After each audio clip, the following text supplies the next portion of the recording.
নমস্কার বন্ধুরা, কেমন আছেন সবাই? আশা করছি সবাই ভালো আছেন। আজ ছাদে যাচ্ছি, ছাদে দেখব কি কি সবজি পাই তুলতে। কিছু শাক লাগিয়েছিলাম গ্রীষ্মের, চাঁপালোটে শাক বড় হয়ে গেছে, সেগুলোই আজকে হারভেস্ট করব। এই যে দেখুন, এই চাঁপালোটে শাক দিয়েছিলাম, সাথে ভেন্ডি চারাও দিয়েছিলাম। চাঁপালোটে শাকগুলো অনেক হয়ে যাওয়ার কারণে ভেন্ডি গাছগুলো সব মারা গেছে, একটা বেঁচেছে, করলা গাছও আছে, তাই তুলে সব খেয়ে নেব। উপরেই তুলবো, কেটে নেব না, কেন এখানে ভেন্ডি গাছ করলা গাছও আছে। চলুন এগুলো আজ তুলে নেওয়া যাক।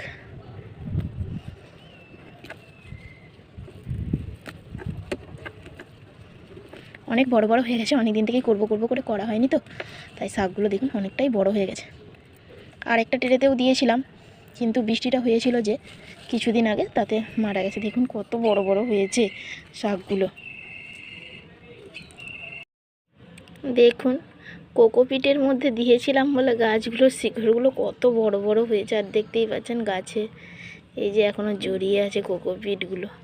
তবে এই গোড়াগুলো কেটে এখানেই ফেলে দেবো, আবার সার হয়ে যাবে পচে। দেখুন বন্ধুরা, এই যে এতগুলোর মতন শাক আমি নিয়েছি, শাকগুলো অনেক বড় বড় হয়েছে।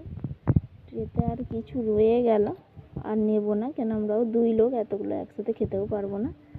আর অন্যান্য জায়গায় আর কয়েকটা হয়েছে, তার সাথে মিশিয়ে আর একদিন হয়ে যাবে, তাই রেখে দিলাম। দেখুন শাকগুলো কি সুন্দর হয়েছে, বড় বড়। দেখি আর কি সবজি পাওয়া যায়, চলুন। আজ নিয়ে এসেছি বাজার থেকে এই ছোট মাছ, মোরলা, পুঁটি, ঘুষো সব পাইল ছিল। এই মাছটা ছাদ থেকে যে শাকগুলো তুললাম, ওই শাক দিয়েই করব। এবার মাছগুলোকে কড়াই আগে ভেজে নেব। তেল চাপিয়ে দিয়েছি, এই যে গরম হয়ে গেছে, শুধু ভেজে নেব।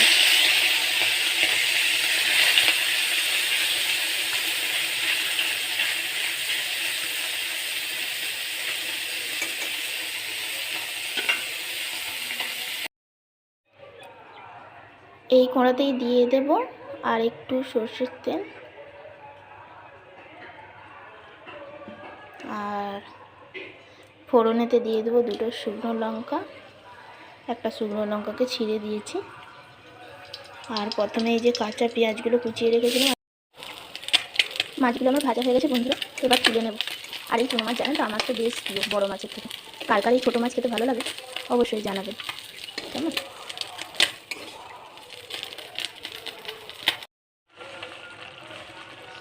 ঝোলটা এবার ফুটছে, এবার ছোটো মাছগুলো যেগুলো ভেজে রেখেছিলাম সেগুলো দিয়ে দেব।